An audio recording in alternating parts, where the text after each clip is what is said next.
Bismillahirrahmanirrahim. Assalamualaikum warahmatullahi wabarakatuh.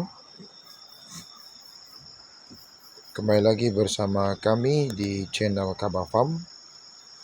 Baiklah teman-teman, ya, di malam hari ini kita akan sedikit mereview kambing-kambing yang baru sampai kurang lebih sekitar 4 hari yang lalu, ya.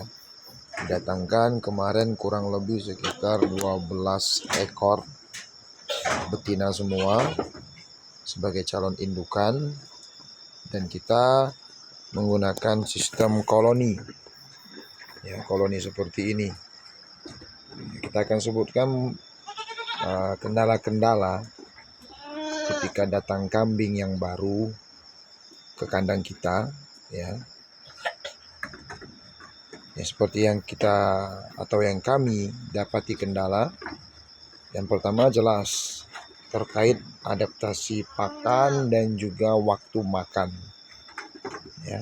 Adaptasi pakan dan waktu makan, jadwal makan kambing tentunya berbeda, ya, antara pakan yang digunakan kambing-kambing ini untuk makan dulu sama pemilik lamanya ketika sampai di tempat kita, ya. Kalau kita menggunakan jenis pakan tidak hanya sekedar hijauan, ya. Seperti kami di sini, ya, sudah kami sebutkan. Di sini kita menggunakan pakan beraneka ragam, yakni maksudnya tidak hanya sekedar hijauan saja, tetapi juga pakan-pakan alternatif lain yang bisa kita gunakan, sehingga kambing butuh waktu untuk adaptasi. Yang kedua, kambing beradaptasi dengan lingkungan sekitar kita, ya, atau di kandang baru. Karena jelas cuaca itu sangat berpengaruh, ya, terhadap ketahanan tubuh dan kesehatan kambing. Sebagaimana pula kita, ya, kalau kita tinggal di tempat yang baru, ya, yang mungkin dulu kita tinggal di pegunungan, cuaca dingin, kemudian pindah ke dataran rendah, cuaca panas, kita butuh beradaptasi terhadap lingkungan baru tersebut. Dan tidak jarang kadang kita pun mengalami sakit, ya, seperti kambing-kambing ini sebagian sedang pilek, ya. Dia pilek karena mungkin di sini cuaca di tempat kami ini pegunungan dingin, sedangkan kambing ini sebelumnya, ya, berada di tempat yang cukup hangat. Kemudian bagaimana solusinya? Ya, solusinya kami biarkan terlebih dahulu dan berikan pakan yang baik sebagai penguat alami untuk tubuh kambing itu sendiri, ya.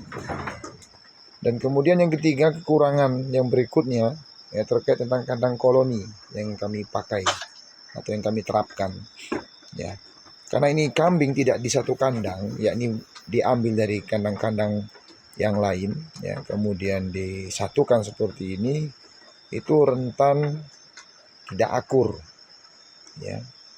Kadang-kadang dia saling seruduk, ya, kejar-kejaran, atau ada juga yang ingin menjadi penguasa di kandang, ya, sehingga dia membuli kambing-kambing yang mungkin lebih kecil, ya.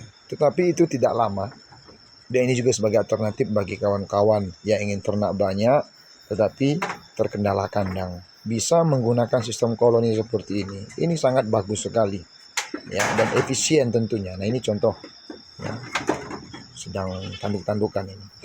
Tapi kita mengambil efisien dan biaya itu perlu untuk kita pertimbangkan, ya, karena kami di sini mungkin biaya untuk membuat kandang sekat itu cukup mahal, dan memang tujuan kita itu bukan untuk penggemukan, tetapi fokus ke perkembangbiakan atau breeding.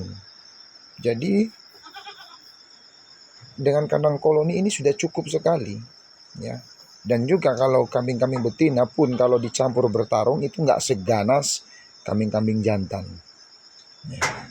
Nah, berikutnya, kendala berikutnya adalah kambing biasanya kalau baru datang dan memakan pakan baru ini sering mengalami diare atau mencret. Mohon maaf ya, saya sedikit perlihatkan ya kotoran kambing yang mengalami diare di sini. Ya, di sini kita bisa lihat kotoran yang menggumpal ya. Walaupun kalau kita lihat secara keseluruhan kandang kita masih bersih ya, nggak berserakan dengan kotoran-kotoran kambing.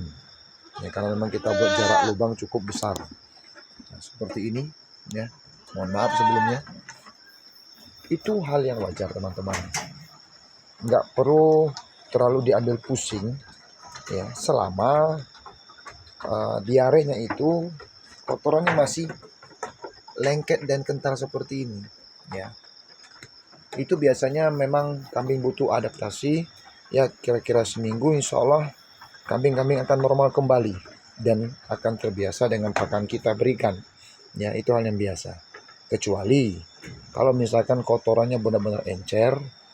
Nah, ini perlu untuk teman-teman semua mengambil tindakan ya, diberikan obat-obatan baik yang alami seperti daun jambu ataupun daun nangka ya, atau bisa juga daun sawo, atau menggunakan obat-obatan yang khusus untuk diare ya, apakah bentuk pil yang biasa dikonsumsi manusia atau obat kambing yang khusus untuk diare. Nah, kalau kami di sini biasa menggunakan obat diare injek ya, disuntik kambing karena kita nggak mau repot ya. Kadang-kadang kalau mau dicekok dengan obat, untuk minum obat susah ya, susah sekali ya, repot. Jadi kita cukup suntikan, lihat beberapa waktu ya, sehari 2 hari nanti akan terlihat hasilnya. Nah, seperti itu teman-teman. Kemudian ya, kendala berikutnya, nah terkait kandang koloni yang kita sebutkan tadi, kambing berantem ya, termasuk cukup fatal ya menurut kami ya. Itu ada kambing yang di sini ya patah kaki. Kebetulan ada ini contohnya. Nah, ini. Nah, lihat teman-teman. Nah, itu patah kakinya ya. Itu disebabkan pertama jumlah kambing yang banyak dan mereka tidak saling mengenal ya. Mereka tidak saling mengenal sehingga tubruk-tubrukan, seruduk-serudukan ya. Akhirnya membuat kambing ada yang cedera ya, sampai patah. Kalau tak perhatikan ini, sepertinya kambing yang satu ini memang kakinya patah. Ya, coba kita lihat dulu ya. Kita perhatikan di sini ya. Nah, jadi udah 3 hari ini bengkak kakinya. Ya, masih belum belum pulih. Ya, terutama pulih dari bengkaknya terlebih dahulu. Ya. Ini menurut kami ya cukup fatal memang. Tapi itulah resiko. Resiko kalau kita campurkan kambing yang tidak saling kenal dan kemudian dijadikan satu ya. Nah, seperti ini. Nah, itu juga faktor yang lain yang menyebabkan sampai cedera seperti itu karena kandang kami di sini kebetulan lubang-lubangnya ini besar sekali teman-teman ya.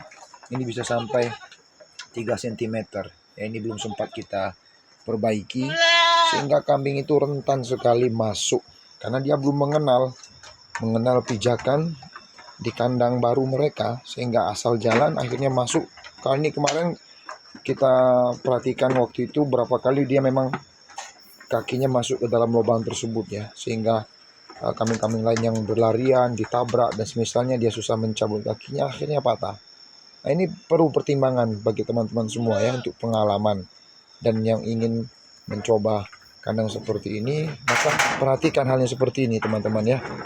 Jangan sampai pengalaman-pengalaman seperti ini tidak teman-teman ambil pelajaran ya. Nah, ini penting untuk kita pelajari sebelum kita mulai beternak, terkhusus kita ingin memilih kandang koloni seperti ini ya. Dan kami juga punya alasan sebenarnya kenapa kami perbesar ini, lubang-lubangnya ini waktu itu, karena kotoran itu menumpuk di bawah sangat cepat. Karena ini miring, jadi bagian di pakan ini lebih rendah daripada bagian di bawah, sehingga sisa pakan itu menumpuk dan menutupi lubang, sehingga kotorannya akhirnya benar-benar ya berserakan di atas lantai, tidak turun ke bawah, yang menyebabkan akhirnya bau kandang dan juga penyakit kambing ya. Nah, kemudian kendala kalau kita mengambil kambing dari tempat lain Nah ini kita bisa lihat ya, bulu-bulu kambingnya ini nggak mulus-mulus ya, keriting-keriting ya, karena memang dia terbiasa dikurung di kandang sempit, kurang pencahayaan dan lain-lain, sehingga menyebabkan kambing-kambing itu kurang sehat. Nah di sini kalau kita bisa buat koloni ini biar mereka bisa bergerak bebas, dan juga kita menggunakan atap yang transparan untuk cahaya matahari bisa masuk ya. Itu penting untuk dipikirkan oleh teman-teman ya, semuanya tentunya untuk kesehatan kambing dan juga supaya kambing bisa mengambil manfaat sinar matahari yang datang ke kandang ya, dan juga untuk menghangatkan kandang ya, supaya kandang hangat dan juga nyaman dan juga kandang kering. Itu perlu dipertimbangkan teman-teman semuanya ya. Nah, ini kita ada dua di sini, kita menggunakan seng atap yang transparan ya. Seperti itu teman-teman. Ini mudah-mudahan ya 2 bulan ke depan ini kambing bisa mulus kembali ya, dan kita akan review nanti perkembangan kambingnya ya. Nanti kita mungkin besok atau lusa pemberian obat cacing per kambing, dan kita akan review juga obat cacing kita gunakan yang paling simple, gampang dan juga ampuh ya, karena ada banyak tipe obat-obat cacing ya, tapi kita akan pilihkan menurut pengalaman kami ya obat cacing yang paling bagus untuk kita gunakan ya. Mungkin itu saja teman-teman yang bisa kami review dan bisa kami sampaikan pada malam hari ini. Assalamualaikum warahmatullahi wabarakatuh.